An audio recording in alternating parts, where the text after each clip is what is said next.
Hello, everyone, and welcome back. So now we are less than 3 days away from the Georgia runoffs, the races that will decide who controls the United States Senate. The regularly scheduled Senate election between Senator David Perdue and the challenger Jon Ossoff, and the Georgia special election between the appointed incumbent Senator Kelly Loeffler and the Democratic challenger Reverend Raphael Warnock. If you remember my Senate prediction videos from back in the fall, I predicted both of these races would go to runoffs, and we would be here possibly with the Senate on the line in January, fighting over these two Senate seats. Joe Biden, of course, won the state of Georgia in the presidential election in a very narrow fashion. But on these two Senate races, David Perdue ran ahead of Jon Ossoff. He didn't get over 50%.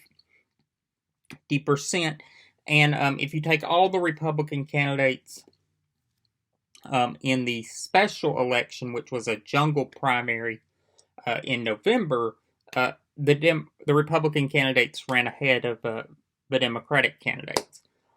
Look, this race has been a very contentious race, namely because of how close Georgia was, and the President of the United States taking a blowtorch to democracy, refusing to concede, and just absolute conspiracy theories about his loss. I think that's going to play a big factor in this. I think that the Republican Party has created such a monster and sowed so much doubt in their own voters' minds that is going to suppress Republican turnout. Just as the president suppressed Republican turnout by trashing vote by mail in the general election, and very much likely cost him the state of Georgia. Georgia was so close that a multitude of factors could have went into the president's loss, but that is one of them, undeniably. And I think that we're going to see a repeat of this. And I also think that some voters in Georgia who back in November, they went and voted for Joe Biden. But when they went to vote for the Senate election, they voted for a Republican. Or, they said, hey, I don't like Donald Trump, so I'm going to skip over this and I'm going to vote for Republicans for Senate. Or they voted for Joe Jorgensen. Some of those voters may stay home.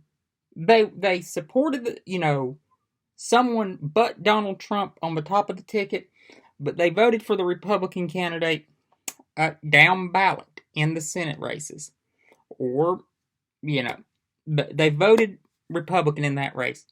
They're either going to stay home, or they're so frustrated with how this has played out since the election, and they are so angry with Republicans for indulging Donald Trump's fantasies, that they are going to go to the polls and they're going to vote against the madness.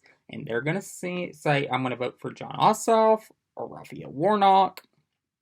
And that's a big thing right there, I think, that Republicans need to be mindful of. You could have people that voted Republican back in November for Senate.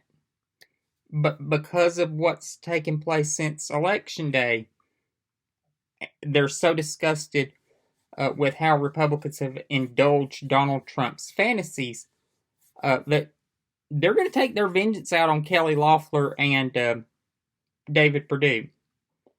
And I also think, just an FYI, Kelly Loeffler's an awful candidate. Like, hands down, one of the worst candidates in history. Boy. Back this time last year, I thought Brian Kemp had made a great appointment, a shrewd appointment, and I thought, wow, that's a really shrewd move on his part. That was not the case, and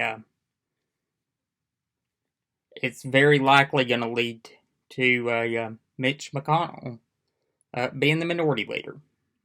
So my prediction is Ossoff and Warnock win, and on January 20th, with Kamala Harris becoming vice president and providing the tie-breaking vote, the Democrats control the upper chamber of Congress. I'll see y'all later.